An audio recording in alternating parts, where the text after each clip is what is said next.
हिमाचल प्रदेश में कांग्रेस के पूर्व विधायक बंबर ठाकुर पर जानलेवा हमला हुआ।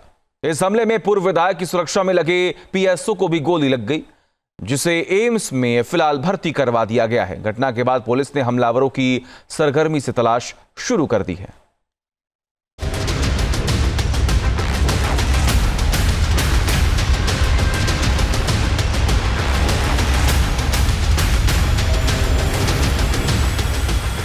एक्स एमएलए पर सरेआम फायरिंग।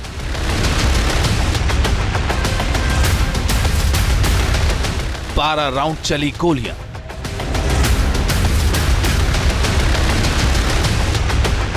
फायरिंग से थर्रा उठा हिमाचल का बिलासपुर।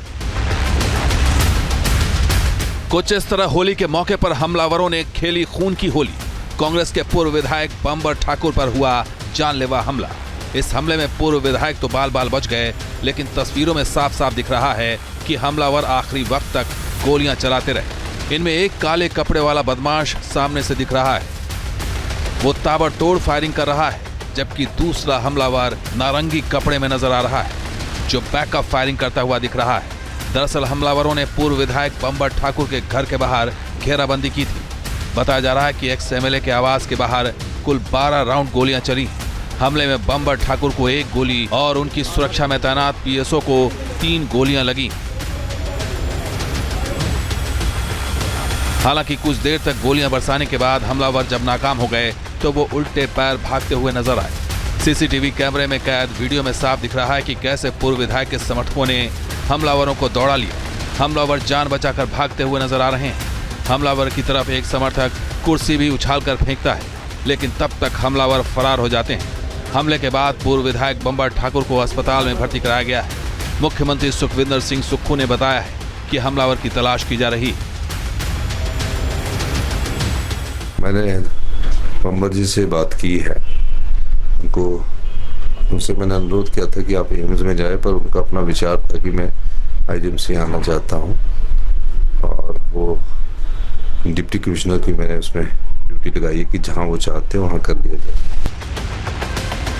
सीसीटीवी कैमरे की फुटेज को खंगालने के बाद पता चला है कि हमले में कुल 4 बदमाश शामिल थे। इनमें पूर्व विधायक बंबर ठाकुर पर 2 हमलावर फायरिंग करते हुए नजर आए, जबकि 2 हमलावर गेट पर खड़े रहते हैं।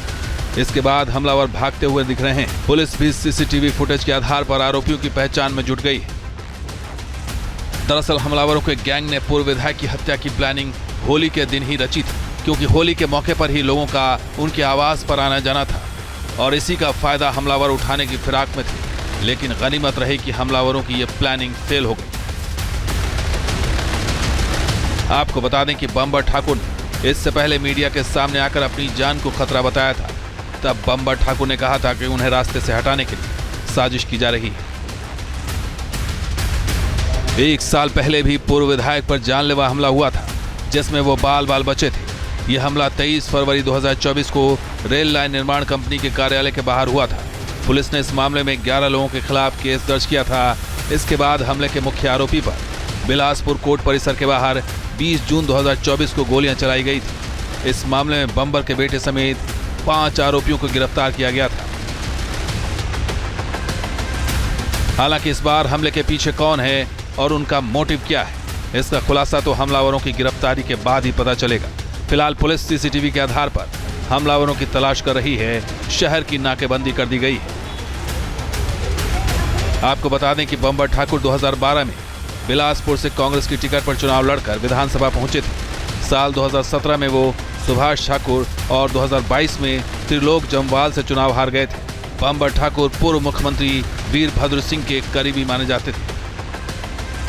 ऐसे में सवाल यही है कि राजनीति में इतना रसूख रखने वाले बंबर ठाकुर का दुश्मन आखिर कौन है, और क्यों उन पर बार बार जानलेवा हमले हो रहे हैं।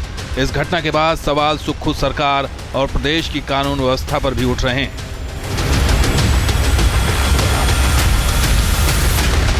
Team news nation. News nation अब व्हाट्सएप पर खबरों के ताजा अपडेट के लिए न्यूज नेशन के इस क्यूआर कोड को स्कैन करें।